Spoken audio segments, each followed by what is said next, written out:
আব্দুর রহমান মোল্লার বয়স ১১৫ বছর।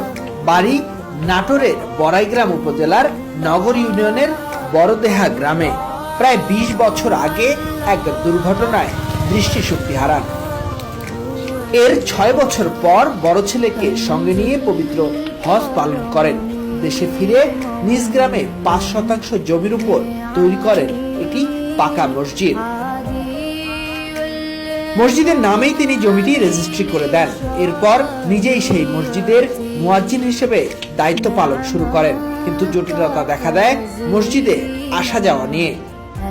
সেই প্রতিবন্ধকতাও জয় করে ফেলেছেন শতবর্ষী এই বৃদ্ধা। এজন্য বাড়ি থেকে মসজিদ পর্যন্ত টেনে নিয়েছেন দড়ি ও বাঁশ।